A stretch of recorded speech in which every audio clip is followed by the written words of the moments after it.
Ek vraag net weer stem hoor. Ek hoor jou, ja. Dankie, Boet. Ons Vader, dankie vir die dag. En dankie dat dit die uur in die dag gemaak het en as u moet ons al die pad weg, Here.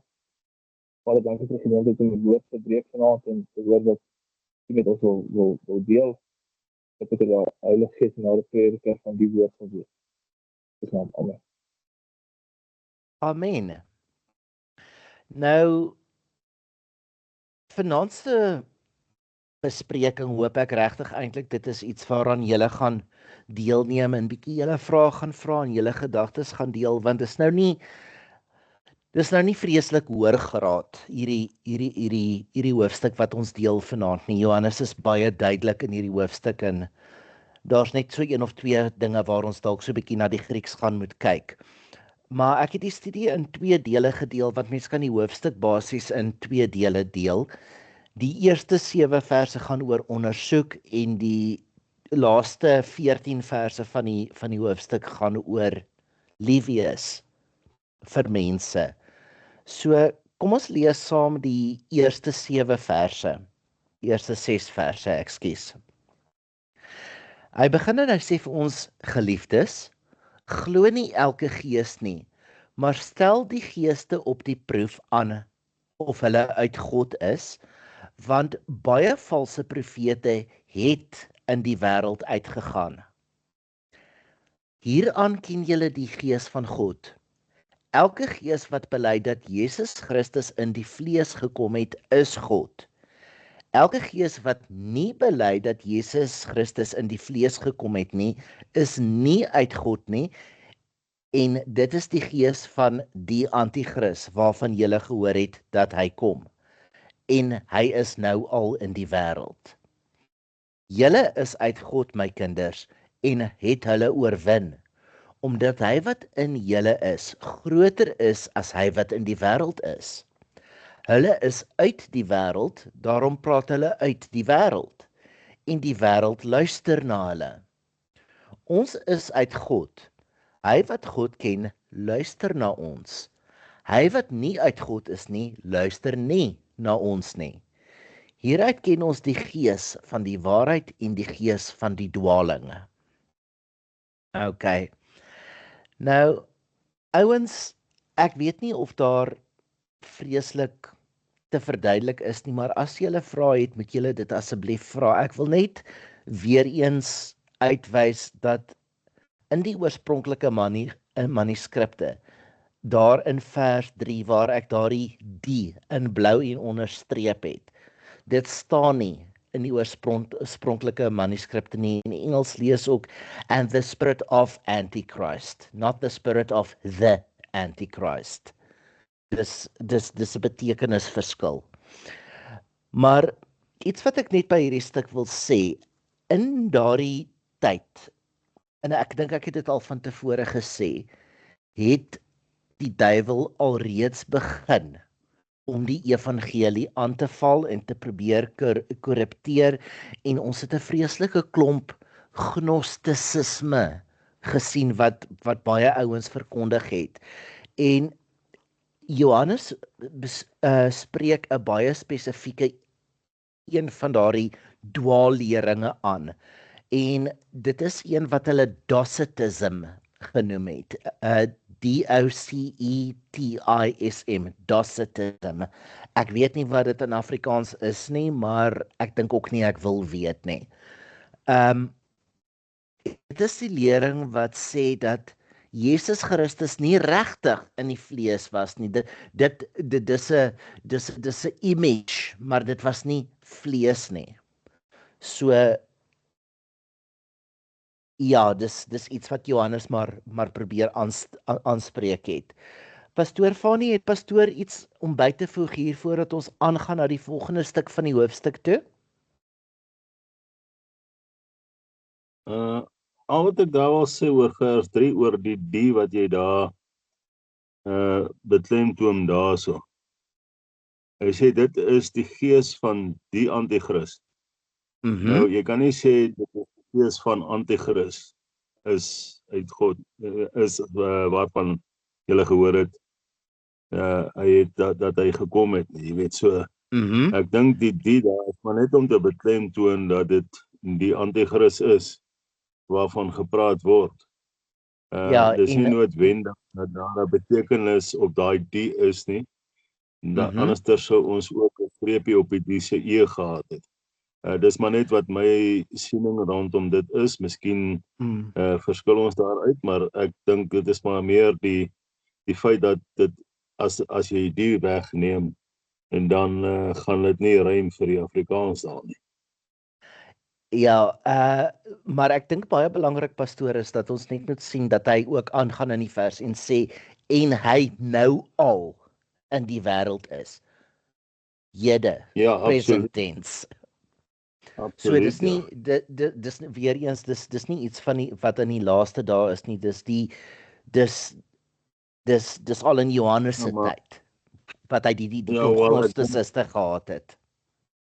Ek dink daar loop nogal deur na die Ou Testament as gevolg van die feit dat alles wat anti-God is maar anti-Christus, jy weet, as dit so deurvat. En die Ou Testament was Jesus Christus maar net as die engel van God baie beskryf gewees. En nie noodwendig as Christus nie. Ja. Maar ek wil 'n klip in die bos gooi net om bietjie 'n bespreking te ontketen. Want ek sal eintlik baie bly wees as ons kan saam praat. Bietjie gesels vanaand. Watter snert sal mense nie glo omdat dit vir hulle gemaklik is of omdat dit hulle pas om 'n sekere ding te glo nie. Ek het die afgelope week redelik bietjie gedink oor daardie onderwerp. Ek is jammer om ek kan nie 'n beter titel gee daarvoor as The Nonsense People Will Believe nie.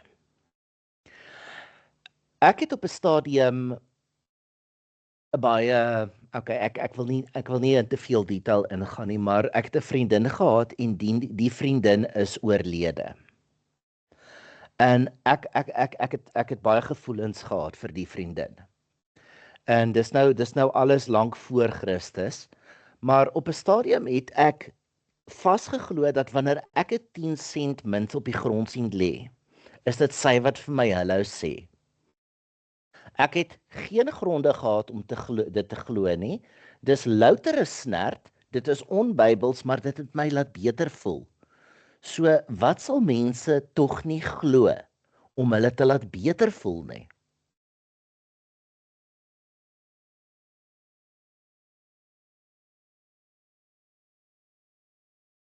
Ek dink dit is baie in moderne charismatiese kerke. Dat daar word gestreel. Siele word gestreel om mense nie ontstel te maak dat hulle nie kan terugkom nie. Dit is en dan het jy so hulle lidmate whatever. Maar dit mense wil nie die harde waarheid hoor nie, so die maklike gedraaide waarheid is beter dan. Dit is en dis vir my opmerklik wat jy ook sê van Rudy van om 'n siel te streel. En praat maar. Dit is vir my jy weet en ek bedoel daai goeters wat die ouens vir jou 'n vers vat en 'n preek op baseer en dit streel jou siel, maar die vers is heeltemal buite konteks vir die boodskap wat die ou gee.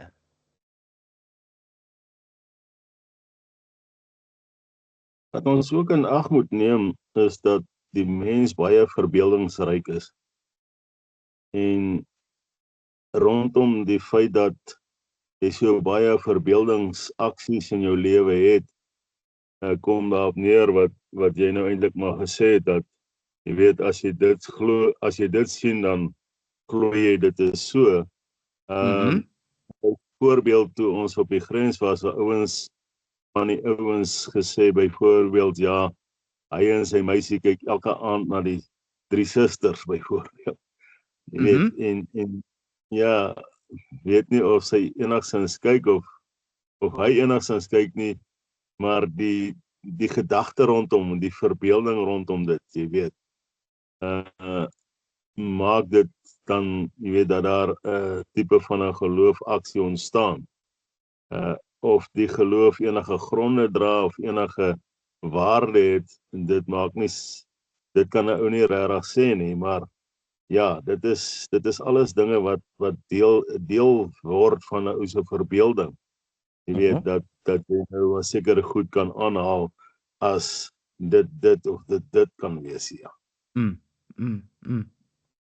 Ja. Okay, kom ons gaan aan na vers 7 toe. Tensy iemand anders nog iets wil sê. Okay, vers 7.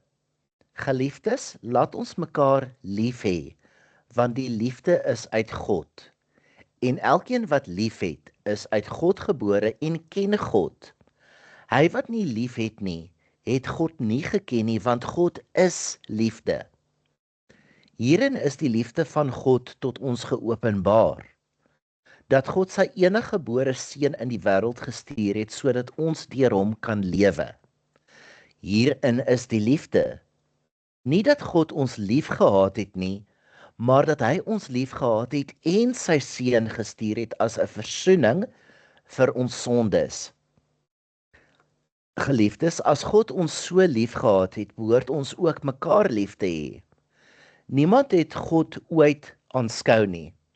As ons mekaar liefhet, bly God in ons en het sy liefde in ons volmaak geword. Hieraan weet ons dat ons in hom bly en hy in ons, dat hy ons van sy gees gegee het. En ons het aanskou en ons het getuig dat die Vader die Seun as verlosser van die wêreld gestuur het. Elkeen wat bely dat Jesus die Seun van God is, God bly in hom en hy in God. En ons het die liefde wat God tot ons het, leer ken en geglo. God is liefde en hy wat in die liefde bly, bly in God en God in hom. Hierin het die liefde by ons volmaak geword, dat ons vrymoedigheid kan hê in die oordeelsdag. Want soos hy is ons ook in hierdie wêreld. Daar is geen vrees in die liefde nie, maar die volmaakte liefde dryf die vrees buite, want die vlees sluit straf in, en hy wat vrees, het nie volmaak geword in die liefde nie. Ons het hom lief, omdat hy ons eerste lief gehad het. As iemand sê ek het God lief, en sy broeder haat, is hy 'n leienaar.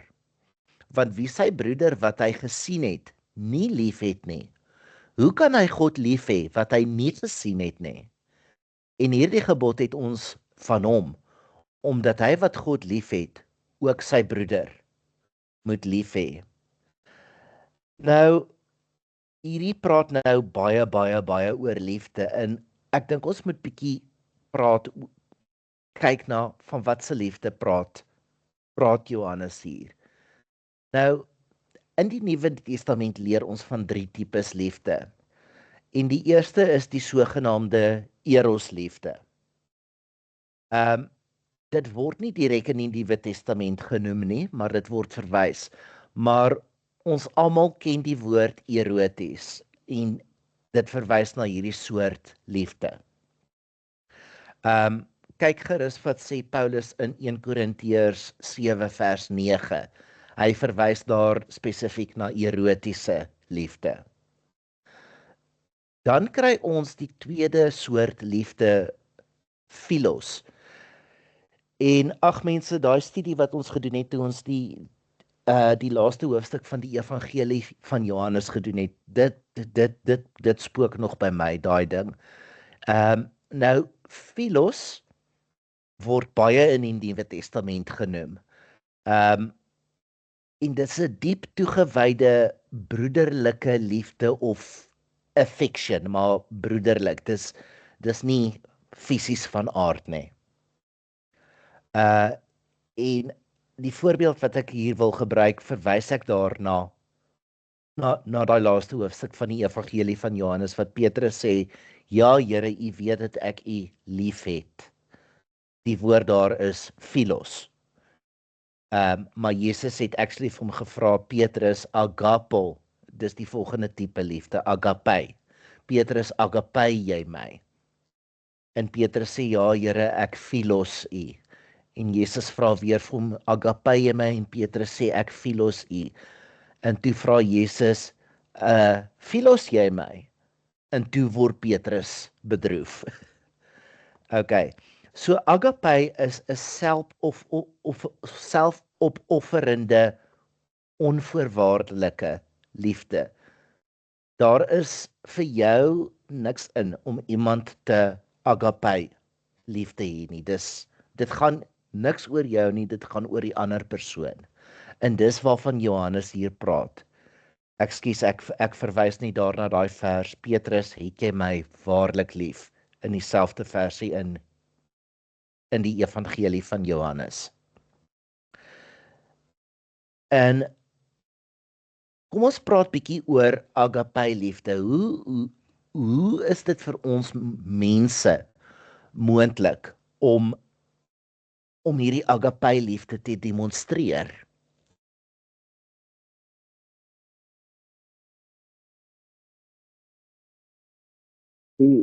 Ek het al dit al baie nagedink.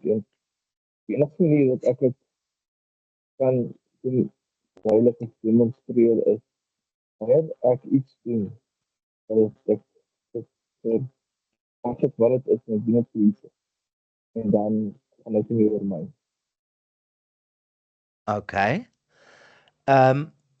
Ek het vroeër vir jou genoem, Rudy, oor jy weet, oor hoe ver die mensdom geval het in ons konsep van wat liefde is. En ek het hoeveel kere as ons nie vandag na 'n movie kyk, hierdie romantiese boy meets girl tipe movie nie, dan sê die ouetjie, I need you.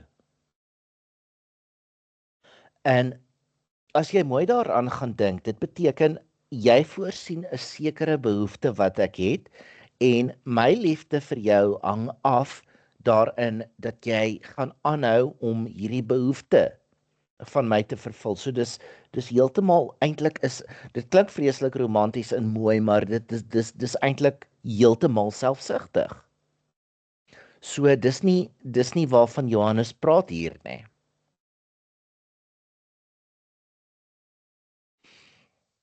Frans, you've been awfully quiet so far. I was just about to unmute myself. Okay. I spoke to while I was in Leidenburg, I was speaking to another pastor there, and I asked him to explain agape love. Mm-hmm. He said to me, do you have dogs? I said, yes. He says, well, then you experience it every day. Because no matter what you say to the dog, no matter how you scream, whether you smack the dog or not, that dog comes back to you full of love. Okay. It's and I experience with my two puppies every day. They don't give a damn what you say or what you do. They still love you. They still miss you when you're gone. They highly excited to see you. And I believe personally that when you've been walking in the world for however long, or you're born again Christian and you fall, because we all do. Uh-huh. And you come back to God and you confess your sin. I believe that He gets the same excitement as what we experience with our pets when they see us again, as if they've seen us for the first time. Uh-huh. And that is how He explained to me what agape love is. It's an excitement of joy, of happiness, that you returned. You there. They want your attention. They just want to love you the whole time. Mm-hmm. So that's my opinion on agape love. It's a non-selfish love. Absolutely. But how do we demonstrate that to other people? Well, that's a good question. We try, or I try. Mm-hmm. How Now, often do you? I'm going Let to me give you a. Mm-hmm. Say. Okay, I'm going to make a statement. Okay, and I think this is the part where you're going to sit a bit more up straight a little bit. When you consider an apple tree, who does it bear fruit for? Everyone. Anyone. It doesn't take away its apples if it doesn't give its apples when it sees Francis coming, and when Nick is coming, it takes the fruit away. Mm-hmm. So this is kind of the thing that dis nou half vir my die ding wat vir my belangrik is hierso. Om die vrug van die Gees te dra voor alle mense. Is dit nie hoe ons daardie agape liefde demonstreer nie? Yes and no. Mm-hmm. Depends on what you got in your heart. Okay, I'm going to need you to elaborate on that a bit, Frans. Okay. As humans, and I've seen this amongst a lot of devoted Christians. Mm-hmm. The minute they hear rumors about you, they will rather believe those rumors than believe you. But they'll tell you to your face that they love you. But their heart is full of deceit and towards you. So that's not true agape love. Mm-hmm. However, let's say same scenario. You hear rumors about somebody, and you don't allow those rumors to affect how you see that person. Then you get into towards. Then you get in towards agape love. Mm-hmm. And it's. I'm going to be honest. It's not an easy thing. I've had to reprimand myself on many occasions with people. Mm-hmm. And even if somebody's done something wrong, as Pastor was saying in the sermon on Sunday, with that other pastor that ran off the guy's money, to go up to him and shake his hand and ask him how he's doing without that loss of money or loss of something affecting you. Mm-hmm. That is what I believe is what agape love is. That is how God wants us to love one another. By regardless of what the person's done to you, you're able to forgive them.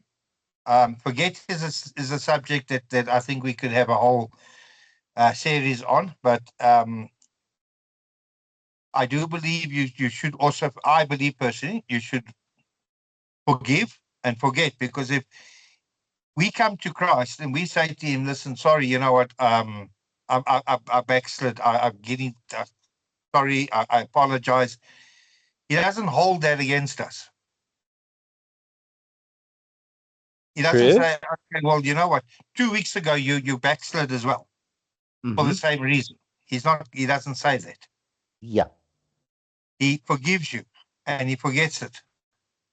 But I am sure it's somewhere, and I haven't found it in the Bible yet, but I have been looking, that somewhere I think he will draw the line on the forgetting part.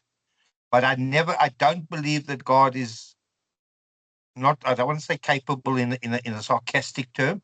Uh-huh. I don't think he's capable of not loving us, because he loved us while we were still in the world. Absolutely. Absolutely. And if I take my past, that's some kind of love, because I wasn't the best of people. Well, Franz, which of us was? Because, I mean, the Bible says, there is no righteous, no, not one. Agreed. Okay. I think what we must do is ask Pastor. Pastor,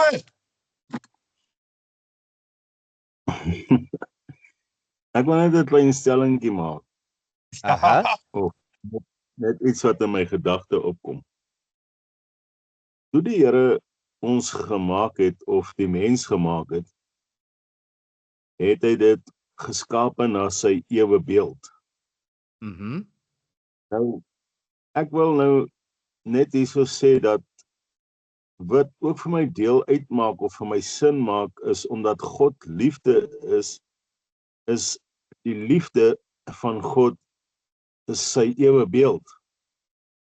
En wanneer ons God liefhet en mekaar liefhet, dan word ons deel van daai ewe beeld van God. Want hoekom ek dit so stel is, en dis nou maar menslikerwys wat ek praat, niemand van ons lyk presies dieselfde nie. So wat is dan die ewe beeld van God anders as die liefde van God? Sodat wanneer hierdie liefde dan in jou bly, verteenwoordig jy dan die ewe beeld van God. Is dit nie moontlik wat die Here bedoel met hierdie liefde?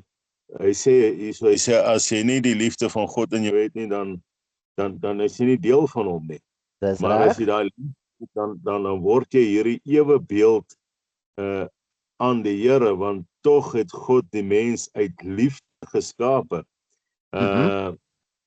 Hy stuur ook die seun om sê, want so lief het God die wêreld gehad dat sy enige gebore seun gegee het, sodat elkeen hom glo nie verlore mag gaan nie. So ek dink hierdie liefde is 'n baie groter, belangriker aspek in elke kind van die Here se lewe, en elke mens wat werklik waar na God se ewe beeld geskape is, of wat sy ewe beeld wil uitleef, behoort eintlik in volheid die liefde van God uit te leef. Dis hoe ek dit hierso sien, want God is liefde, en jy is ook veronderstel om dan tussen hakies liefde te wees. En dan sê hy baie mooi in hierdie gedeeltes, hy sê dat die liefde spreek nie kwaad nie, die liefde haat nie, die liefde verwerp nie. So hierdie liefde is absoluut die aanvaarding wat ons moet sien as die ewe beeld waarin ons toegerus is om deel te wees van die koninkryk van God. Sy. Voor ek aangaan, is daar nog 'n opmerking? Net daarin, ek dink dit Korintiërs, waar ek reg waar Paulus gesê het, ons loof, hoop, liefde, maar liefde bly die belangrikste. Dat weet waarvan ek praat. Ja, 1 Korintiërs 13:13. Dat is agape liefde. Dis agape, dis die woord daar is agape. Ek het dit spesifiek gaan opsoek. Dit is agape. Nou bly 3 dinge: geloof, hoop en agape, en die grootste daarvan is agape. Okay. Nou vers 7 sê: geliefdes, laat ons mekaar lief hê, want die liefde is uit God, en elkeen wat lief het, is uit God gebore en ken God. En hy wat nie lief het nie God geken nie, want God is liefde. Nou, ouens, dis vir my baie belangrik om te sien daarso dat daardie woorde, daai liefde, lief hê, lief het, is werkwoorde. En ek gaan dit nou maar weer 'n ding sê, Afrikaans is 'n arm taal. Want as jy in die Grieks gaan kyk na die part of speech, die woordsoort wat daar gebruik word, dis werkwoorde en spesifiek dis teenwoordig, toegepas, aktief. Dit is wat hulle daardie case, daardie geval in die Griekse grammatika noem. Dis so jy moet dit nou doen, jy moet dit aktief doen en jy moet dit op 'n praktiese toegepaste manier doen. Dit is net vir my belangrik om dit daar buite te sê. So weer eens, hierdie liefde waarvan ons hier praat is nie 'n gevoel nie.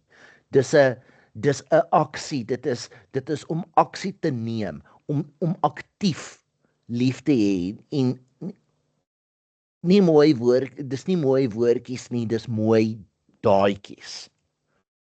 Ek sê jammer, ek stel dit klink nou dalk baie ligter as wat dit is as ek dit nou so stel, maar die ding is dis daar moet toepassing wees daarvan. Jakobus sê ook vir ons geloof sonder werke is dood. Maar nou wil ek hierdie moeilike vraag vra.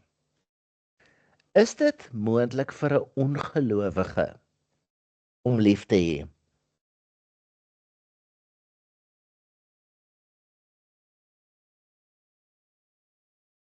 Nick, I'm going to say this from my past experience. I hear what you're saying, that they're talking about the love being a action word, but love is also feeling, regardless of which one you're looking at. Yes. I mean, I can give a great example of what happened today. I hit a hell of a roadblock today, not physical roadblock, but spiritual roadblock today. I had to have a meeting with somebody, but they didn't tell me who it was. It ended up being one of the guys that him and I for years could not stand each other. Oh my goodness. Okay. Okay. When I walked into that boardroom this afternoon, I saw him and I went up to him and I greeted him. And I apologized for the wrongdoings I did to him. After the 2.5 hour meeting, he came to me and he said to me, "You've changed." And I said, "Well, what do you mean I've changed?" He says, "I don't know what type of love you have in you, but you have found something that nobody else has." And I said to him, "No, we all have it. We all have it. As soon as we find God, we find a different type of love." Now, before, when you're in the world, and you know what love is, because God's loved you from the day He came up with the idea that you are going to get born. All right, that's my belief. So you know what love is, and it's only when you give your life to the Lord and you really start seeking Him that you find out what true love is. But love, yes, a non-Christian does feel love, but he doesn't feel love the way that a Christian feels it. So what I'm referring to here, Frans, is I think I should phrase, if I had to phrase the question in this way. Can a non-believer demonstrate agape type love? Now that's another question. And that I'm going to say to you is no. Okay. Because you've got to be able to, you've got to have God in you to understand what agape love is. Okay. So let's say a non-believing parent is raising a child. Okay. And there is no end of the world that parent wouldn't go to for that child, without expecting any return, anything in return? That's a It's a trick question, It's a yes. trick question. But I will tell you this, that a non-believing parent, I was one, Mm-hmm. can walk away from their siblings, from their kids, from their parents, without blinking an eye. Okay. Right? Ask me. But the minute you experience the godly love, then you go through I went through a lot of loopholes and a lot of twists and begging and everything else to get my son back, for him to understand just how much I actually love him. But when it was just him and I wasn't with God, yes, I would go to the ends of the earth for him. But now that I'm a Christian, I realize I don't have to go to the ends of the earth for him, because God did it. Mm-hmm. God will do that on my behalf. Yes, Rudy.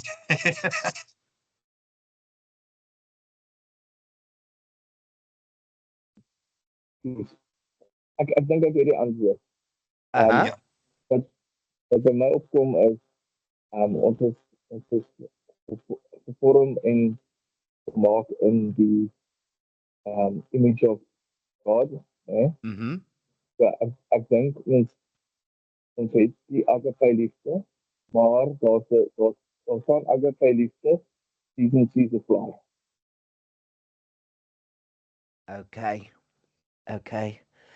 Ek dink net die punt wat ek eintlik wil maak rondom dit is ek dink ek self dink daar is ongelowige mense wat liefde demonstreer wat ons as Christene onsself behoort te laat ondersoek.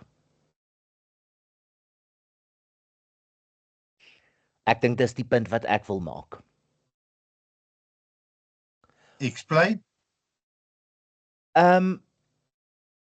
Frans, let's take the Muslims.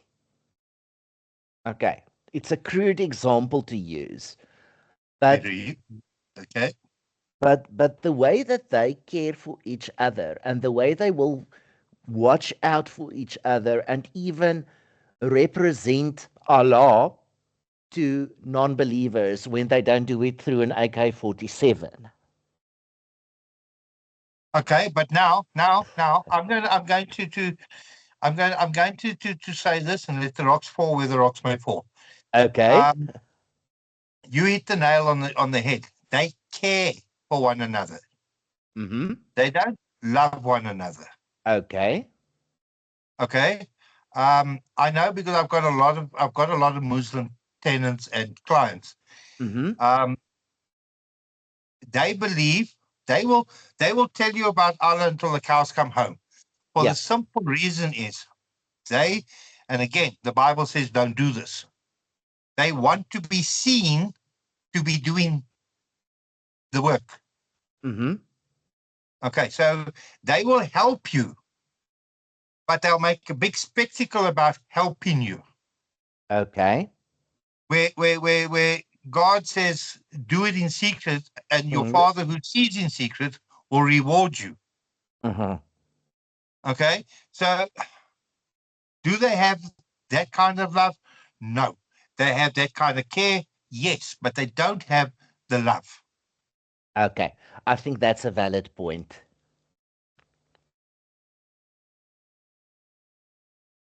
Pastor is very quiet. Yes, I wonder if he's still here.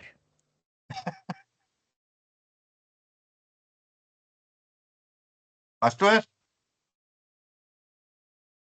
Wat sê jy my broer? wat sê pastoor hierdie? Want hier gaan ons aan en pastoor is baie stil. Maak my bekommerd. Ek luister graag wat julle sê en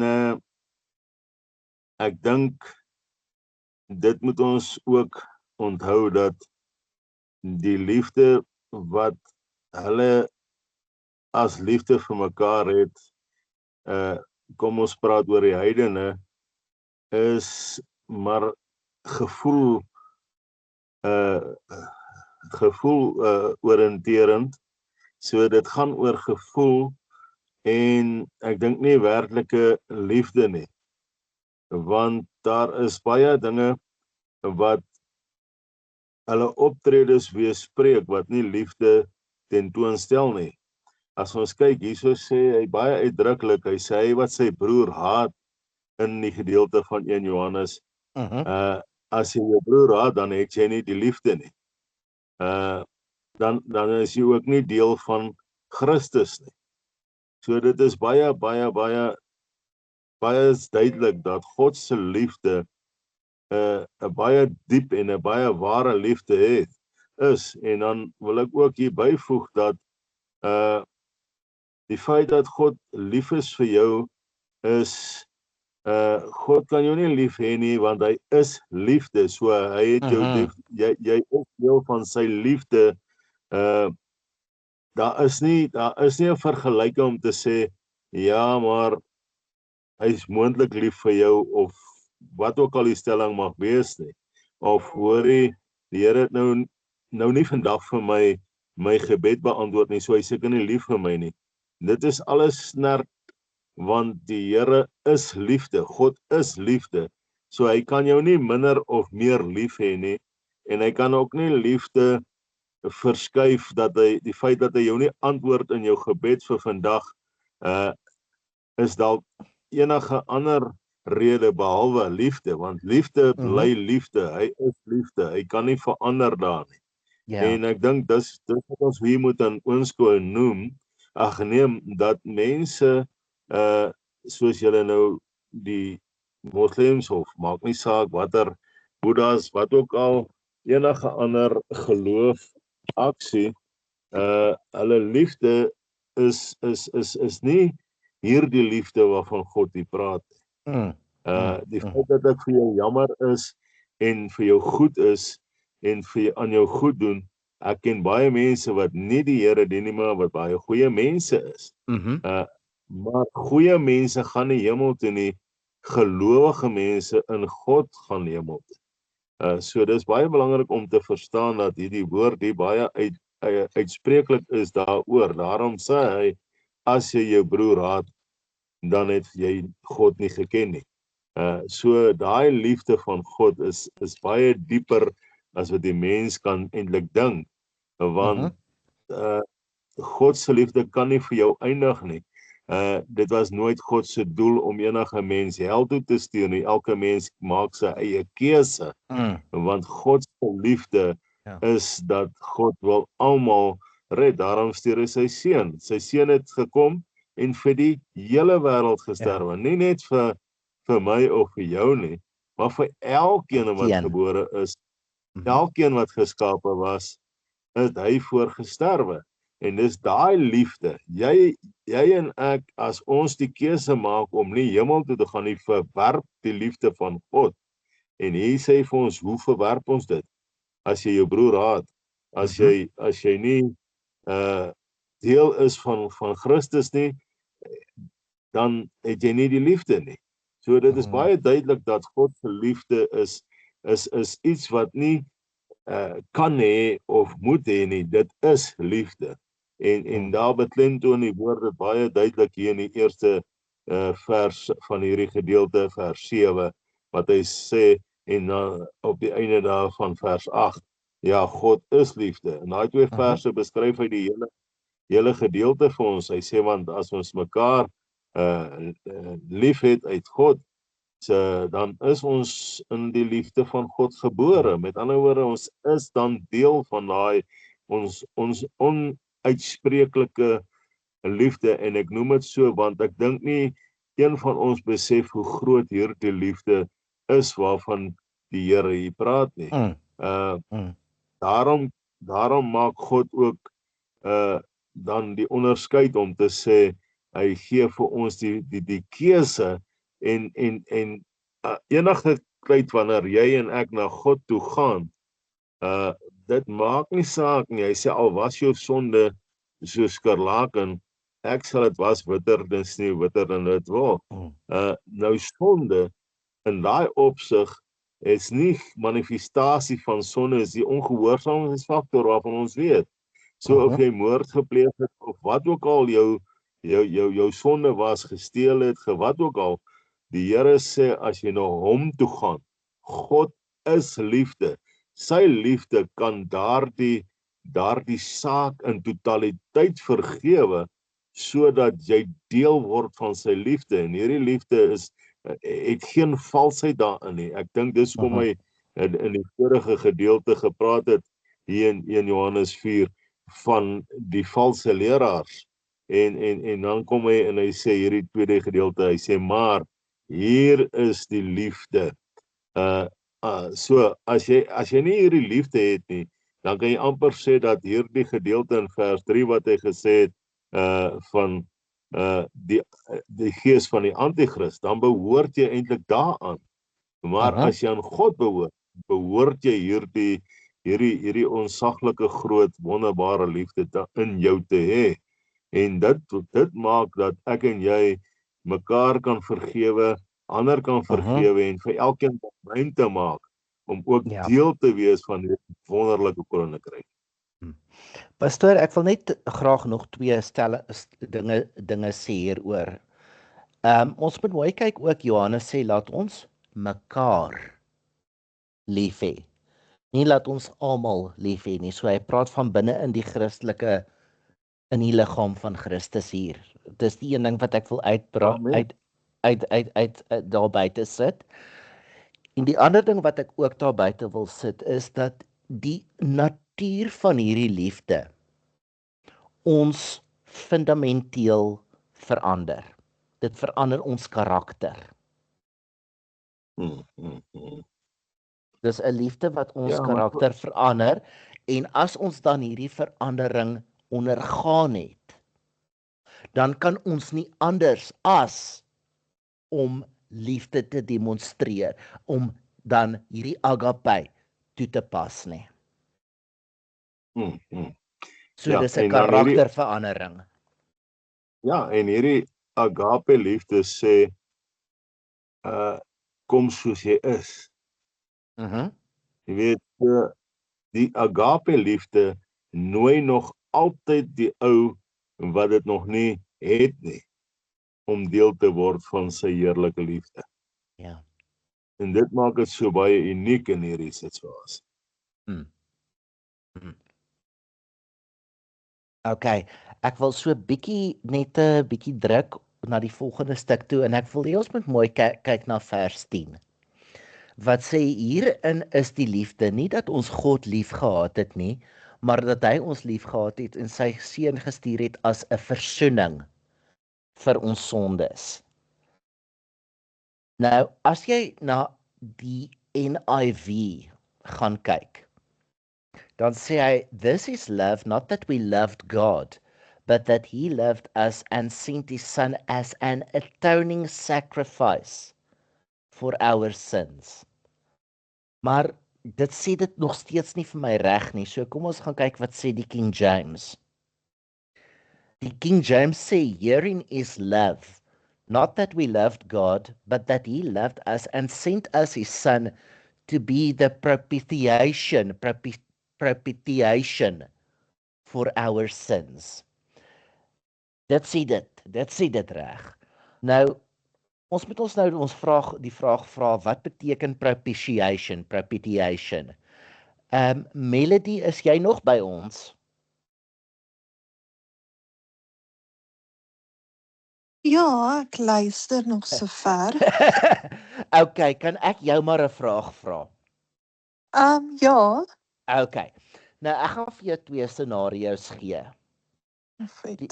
Die een scenario is ek trap aspris op jou toon. Ja. Hoe kwaad is jy? Hoe kwaad is jy daar? Ek trap aspris op jou toon. Onthou, ek's groter as jy, so dit gaan seer wees. Ek sal nie sê kwaad nie, meer van dit is seer. Hoekom het jy dit gedoen? Okay, maar So Stem jy- bevraagteken meer as kwaad. Ja, okay, maar daar's 'n onreg and there's going to be a certain degree of something that will need to be done to make this okay, to make this willful, spiteful action okay. Stem jy saam met my? Ja, as dit in opsigte is van jy trap op my voet, maar jy vra nie soos onverskoning nie, dan sal ek kind of voel soos, okay, wat is jou probleem? So jy het 'n bietjie Yeah, van 'n there's a little bit of vengeance, a cry for justice there, right? ja. Okay, goed. So dis die een scenario. Die ander scenario is jy kom buite, ek het vir jou kom kuier en ek het dit aan jou kar gedoen.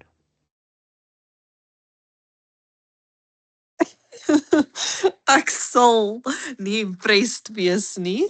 Ek dink ek Okay. sal meer upset wees Ja. as kwaad as dit sin maak. So Maar die ook weer eens vra hoekom.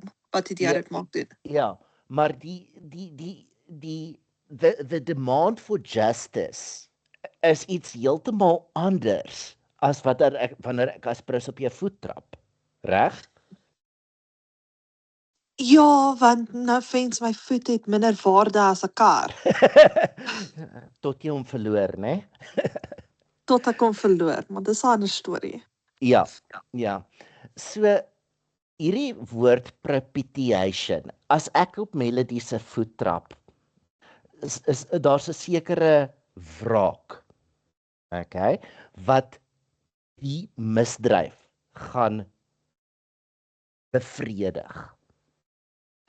En daar's 'n ander propitiation of 'n ander wraak wat die tweede scenario sal bevredig.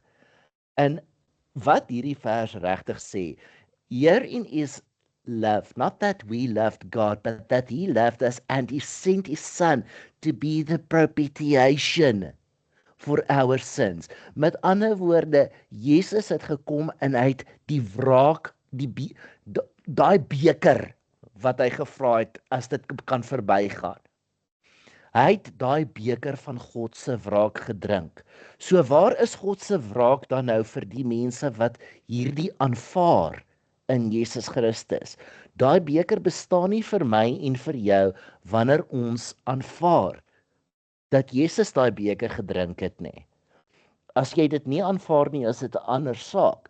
Maar die volle measure van God se the full measure of God's wrath for our transgressions. Dit is wat Jesus by ons weggevat het en ek dink hierdie vers as jy so daarna kyk, verduidelik dit vir 'n mens baie mooi.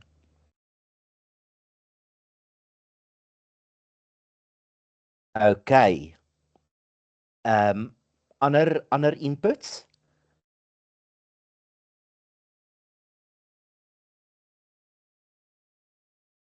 Goed, dan wil ek graag na vers 12 toe spring.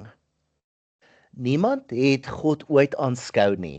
As ons mekaar liefhet, bly God in ons en sy liefde in ons volmaak geword. Hieraan weet ons dat ons in hom bly en dat hy in ons is, dat hy ons van sy gees gegee het en ons het aanskou en ons getuig dat die Vader die Seun as verlosser van die wêreld gestuur het. So die vraag wat ek hier vra is vir ons, as jy nie gesien het nie, hoe glo jy?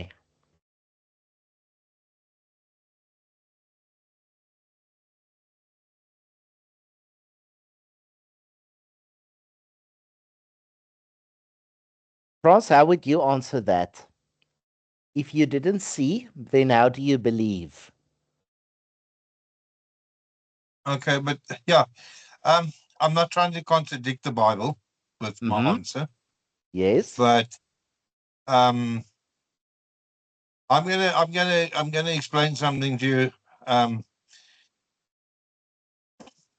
I know the Bible says we have not seen God, but we have, if I can put it that way, because when I walked into the church for the very first time, okay, I had certain expectations.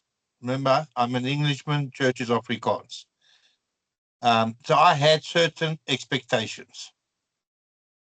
But to see the love in the church, pastor's love, his wife's love. I mean, they didn't know me from a bar of soap. You, Rudy, people that didn't know me were willing to accept me for who I was there when I walked in. Regardless of what my past was. Nobody asked me, oh, what did you do in your past before you come into the church? So by seeing that type of love in the church that our church has, that to me was seen. Well, you see God's actions there, which in my opinion, is you're seeing God. Because if there's that kind of love in the church or that kind of love in a person, you do see it. And as the Bible says, God is love. So we are seeing God. There you go. That's the point.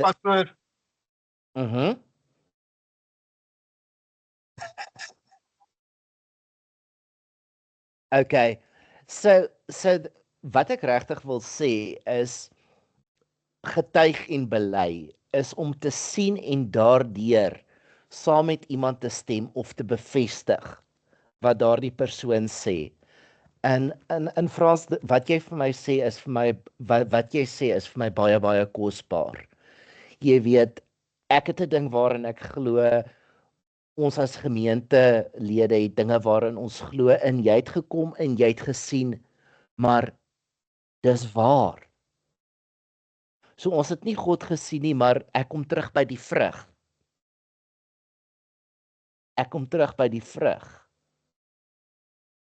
En dis deur daai getuienis van vrug dat jy kan saamstem en bevestig wat daardie persoon sê. Okay. Waar staan die tyd? Okay, ons moet druk om klaar te maak. Ekskuus mense.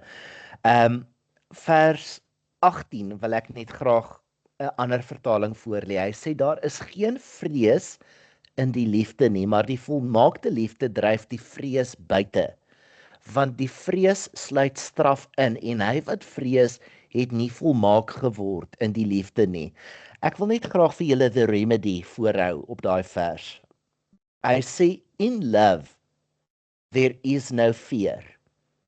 Fear is part of the infection of selfishness, but is purged by love, as fear has to do with a concern for oneself. The one who remains self-focused and afraid has not been healed by God's love. En daai wat hy sê yield is vir my net baie mooi en dit bring my terug by wat ons vroeër gesê het van God se liefde, daai agape wat van God afkom, verander ons karakter. Okay, ouens, voor ons afsluit, enigiets van julle kant af?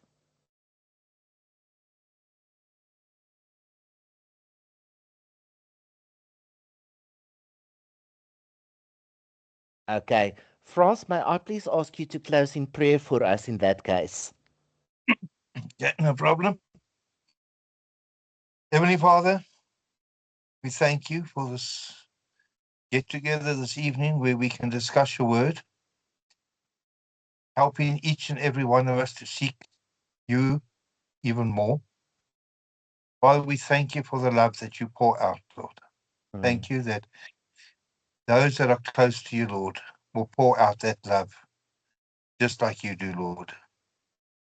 We pray, Lord, that in the next week or so, until we meet again, Lord, that you help each and every one of us to take the lessons learned from this tonight and show the love to the world and help us, Lord, to become fishers of men. Amen. We ask that you go with each and every one of us, guide us, and we thank you for the blessings that you have bestowed upon us to this point of our lives. We thank you, Lord, and we thank you for your love. We ask this all in thy precious and wonderful name. Amen. Amen. Okay, almal, Amen, seën Bart. en vrede vir elkeen. Goeienaand.